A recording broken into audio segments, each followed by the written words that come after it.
What is going on, guys? Rangovids and Mango12, and this is my update video for my comic book collection pretty much for 2014. So let's get straight into it. We have issue 1 here, and issue 2 and issue 3 and issue 4 and every single issue of Ultimate Spider-Man. When I do say every issue, I mean every single issue, except for issue 81, I think it is, because I just haven't got around to that yet. But yeah, so I have issue 6 here, and it's actually signed by Brian Michael Bendis and Mark Bagley, and I do have the certificate of authentication. Then, man, that was a tongue twister. But yeah, so I think I have another issue later on that's signed as well, if I remember. But going on to how I was talking about that I have every single issue, yeah, I literally mean I have every issue except for issue 81 or 82, I can't remember which one it is. But starting from the roots of Ultimate Spider-Man, it started way back in the year 2000, 1 year before Sam Raimi's Spider-Man movie. Now, the reason why they came up with this, Brian Michael Bendis and Mark Bagley created Ultimate Spider-Man because there was 30 years of continuity in the 616 universe, so the Amazing Spider-Man comic.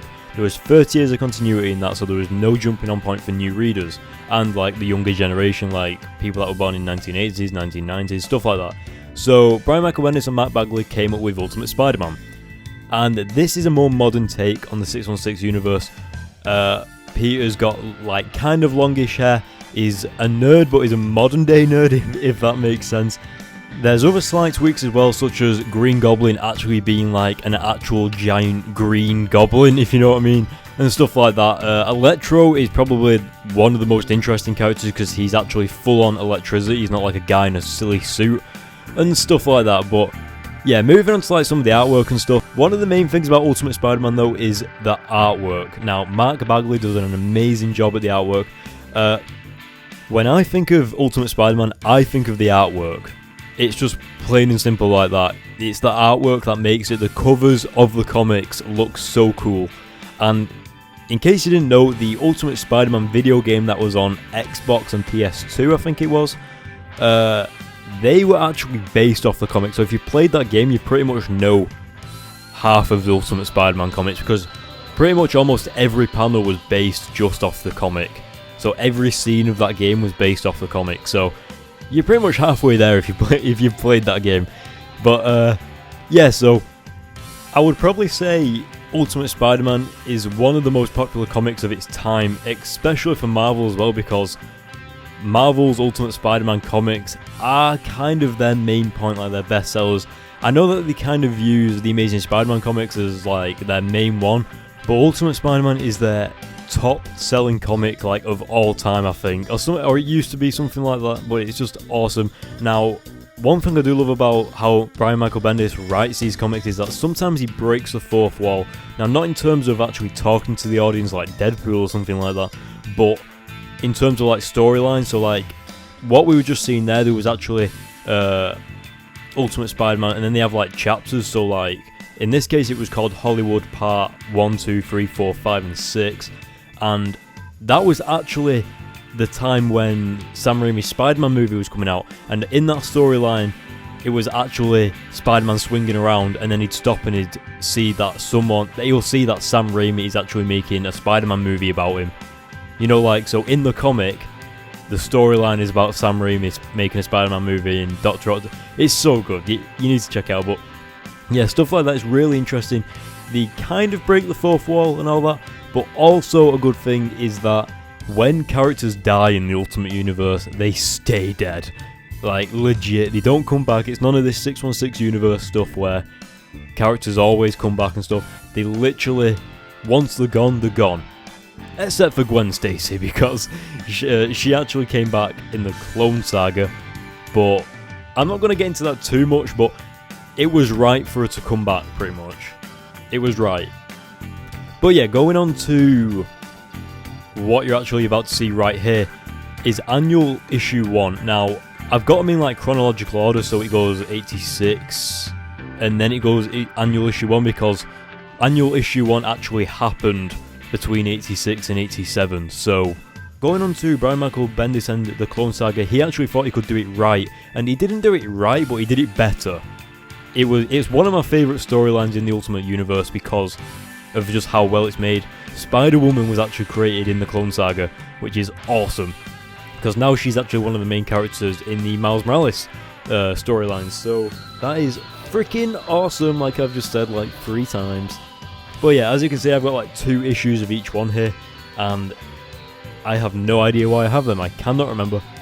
One thing that's really cool about Brian Michael Bendis and Mark Bagley is the fact that they hold the record for staying on a comic the longest. You know, like the creator of the creators of the comic staying on the comic the longest. So Steve Ditko and Stan Lee were the current holders of that at the time. They stayed on the comic of, I think it was the Fantastic Four, for 104 issues. They stayed on it for, I think. And Brian Michael Bendis and Mark Bagley actually beat them by staying on Ultimate Spider-Man together for 111 issues.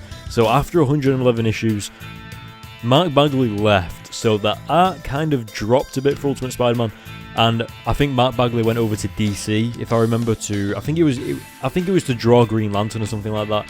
I can't remember, but he definitely went over to DC because he had more money or something. That's what I heard. But yeah, so as you can see on the screen there, that was a variant of the Wizard World one, and this is another variant, and that is the actual cover. And in issue 111, spoilers, so mute it now if you don't want any spoilers, Spider-Man revealed his identity to Aunt May. So Aunt May knows that Peter is Spider-Man in issue 111. It's awesome, it's cool. Read it, get Ultimate Spider-Man, it's awesome. But yeah, so as I was saying about the art actually drops because they get a new guy in called, I think his name's Patrick Immonen. His second name's definitely Immonen, but I'm not sure whether it's Patrick Immonen or something like that. And he actually got, I can't remember, I think he's doing the art up to issue 133, I think. You guys can correct me in the comics if I'm in the comics, bloody hell, in the comments if I'm wrong.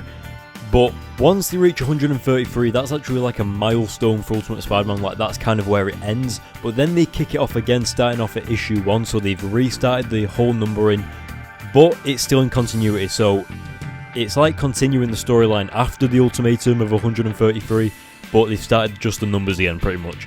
And then they keep that numbering for 15 issues, and then they go back to the original numbering, so then they end up back at issue 150. Now, I know 133 add 15 is not 150, but for some reason they just started at 150, and basically that's when Spider-Man starts getting taught by the Avengers and stuff and so on. I'm not going to get into that, but after issue 152, they get to issue 153, and that's when it's the prelude of the death of Spider-Man. So the storyline of where Spider-Man is going to die starts at issue 153, so that's at 150 that's on screen now. Then it's issue 152, then it's the prelude pretty much like you're seeing on screen now, and these are the 7 issues of the storyline for the death of Spider-Man. And yes, it's true, he actually dies in issue 160, which you probably should know by now if you're collecting Ultimate Comics Spider-Man Miles Morales. But yeah, so issue 160 actually came in a poly bag because I think Stan Lee signed 60 of them or something like that, if I can remember. Sadly, mine wasn't signed by Stan Lee, but it's okay. Now, the comics that you're seeing on screen now are actually showing the viewpoint and where the Avengers were when Spider-Man died, because in case you didn't know, spoilers, Spider-Man died from a gunshot from the Punisher. Now, the Avengers were all stood around Spider-Man when he got shot, but everyone was like, why did the Avengers just leave him to die? Well, you can actually see in them comics where the Avengers went, and now what you're seeing on screen is actual ultimate fallout of like the aftermath of what happens when Spider-Man died, and what Aunt May, Mary Jane and Gwen are doing and stuff like that, and what Captain America's doing.